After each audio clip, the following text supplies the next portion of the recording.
విమ్సీ వరల్డ్కి స్వాగతం. మన జీవితంలో ఎంత కష్టపడినా కొన్నిసార్లు మన మనసు అడుగుతుంది, నేనెందుకు ఇతరుల్లా లేను అని. ఈరోజు మనం వినబోయేది ఒక అమ్మాయి తన జీవితాన్ని మార్చుకున్న ఆ అద్భుతమైన రోజు కథ. తన పేరు సుజాత. కథ ఇతరులతో పోల్చుకోవడం మానేసిన రోజు. ఒక చిన్న ఊళ్ళో సుజాత అనే అమ్మాయి ఉండేది.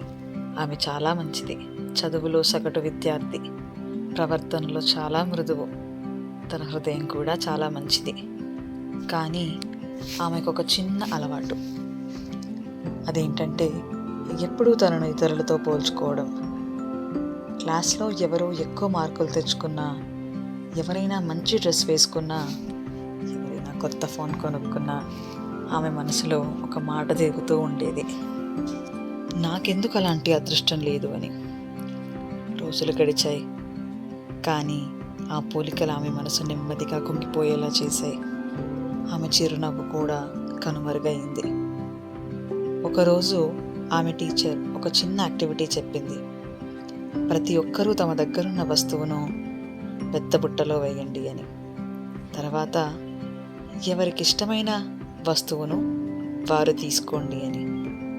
అందరూ తమ వస్తువులు వేశారు. ఫోన్లు, గడియారాలు, పెన్లు, పుస్తకాలు. సుజాత కూడా తన పాత పెన్ను వేసింది. కొంతసేపటికి అందరూ ఇతరుల వస్తువులు చూశారు. కొందరు బాగున్న ఫోన్ తీసుకున్నారు, కొందరు కొత్త పెన్ ఎంచుకున్నారు. కానీ ఆ టీచర్ ఒక చిన్న రహస్యం చెప్పింది. ప్రతి వస్తువు వెనక ఒక కథ ఉంది అని. ఆ ఫోన్ కొన్న అమ్మాయికి తండ్రి రాత్రింబగళ్ళు పనిచేసేవాడు. ఆ బ్రాండెడ్ షూ వేసుకున్న అబ్బాయి తన తల్లిని చిన్నప్పుడే కోల్పోయాడు. అప్పుడు సుజాతకు అర్థమైంది, ప్రతి ఒక్కరి జీవితానికి వేరే కథ ఉంది అని. మనం బయట చూస్తున్నది కేవలం ఒక పరిమళం, కానీ వెనకున్నది పరిమళం ఇవ్వడానికి చేస్తున్న పోరాటం. ఆ రోజు సుజాత తన మనసుతో మాట్లాడింది, ఇక నుంచి నేనెవరితోనూ పోల్చుకోను, నేను నా ఎస్టర్డేతోనే పోటీ పడతా అని. అప్పటి నుండి ఆమె చిన్న విజయాలను కూడా సంతోషించడం నేర్చుకుంది. తనకున్న దానిలో ఆనందం కనుక్కుంది. ఆమె ముఖంలో తిరిగి వెలిగొచ్చింది. అది సంతోషం కాదు, అది శాంతి. మనం అందరం జీవితంలో ఒక్కసారైనా సుజాతలా ఉంటాం కదా.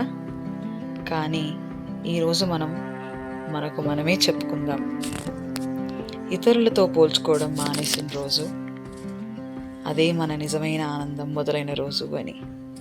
ఇలాంటి హృదయాన్ని తాకే కథలు మిస్ కాకుండా లైక్, షేర్, సబ్స్క్రైబ్ చేయండి.